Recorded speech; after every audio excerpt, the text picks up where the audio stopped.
my name's McNaboe. I'm a realtor. Together with Milano, we make up the real estate team of MnM Bay Area with Compass. We've been helping clients realize their real estate goals by listening and creating effortless transactions. Our intention is for every client to feel heard and listened to. We understand their goals and dreams, and we're only here to really enrich their lives through honest real estate deals. We removed our egos and kind of opened up our listening so we can find out how we can accomplish those goals. Moving on, the 5 tips and tricks for renters in 2021, and why does this information matter to homeowners?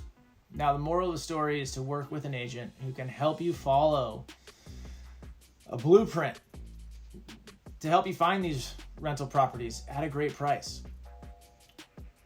So what are the 5 tips and tricks? If you're thinking of moving into a new rental property, you want to know how to find a great listing and how to keep it. And I'm going to share that. It's important. It's also pretty easy, but laying it out will help. You're going to want to foster a good relationship with your landlord. I spent the first 5 years in the business as a property manager, helping landlords and tenants communicate and get along. I've learned just about everything there is to know about rental properties and all of the things that tenants can do to not only find the perfect place, but develop a good lasting relationship with their landlords. Number 1, research the neighborhood and visit it. If it's possible, before you actually move in, even though a rental property is not a forever home, you don't want to be stuck in that terrible neighborhood in that part of town, even temporarily. Make sure you do your research before you move in. Look up the crime rates, walk the neighborhood, see how close it is to the grocery stores, gas stations, libraries, public transport, gyms, other conveniences. If everything checks out and it looks good, fill out the paperwork. See if you can actually go visit it beforehand. This gives you a feel for the neighborhood. 2, inspect the property thoroughly when you move into the rental property. You will no doubt need to pay the landlord a security deposit to cover any damages that you may cause during the stay. But to get your full security deposit back when you move in, take photos, videos, see if you can find any damage when you move in. Send this content to your landlord. It's good to also make a list of the damages in writing and send that as well. He should give you a checklist. This way, both you and the landlord have records of what damages was there when you moved in. Number 3, get renter's insurance.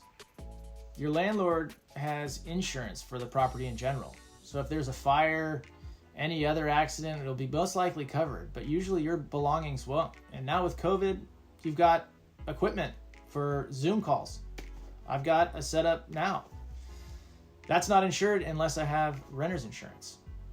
Terrible things happen, and hopefully everything doesn't get lost. Renter's insurance is generally more affordable than car and home insurance, so you don't want to wait until it's too late. Get renter's insurance as soon as possible. Number 4, clean the house. Priority number 1, after you've moved in, it should be cleaned.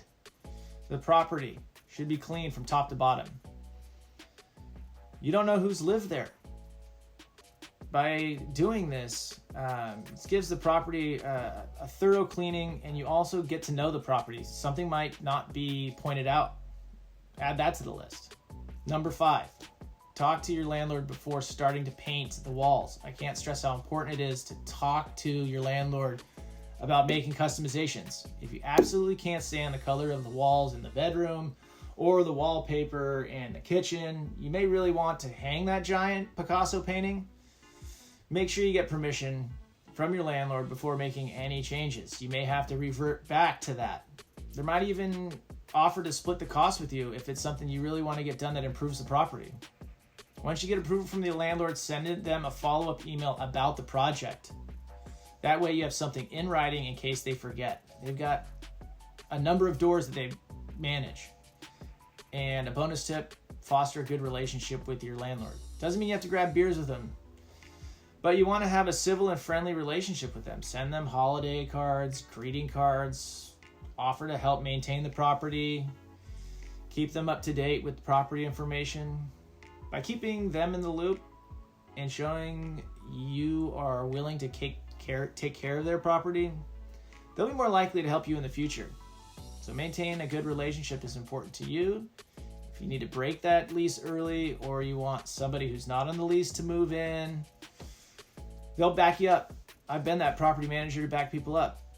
So if you're interested in buying or selling or renting in Marin, Sonoma County, I can help find a property that you fall in love with. I have a large network of exclusive properties in the area, and I'd love to put you in touch with those sellers. They'll suit your needs. So if that's what you want, feel free to email me at mnmteam@compass.com. My phone number is 415-246-4346. You can DM me on Facebook at MnM Bay Area. You can DM me on Instagram at mnm.bay.area, or just give me a call.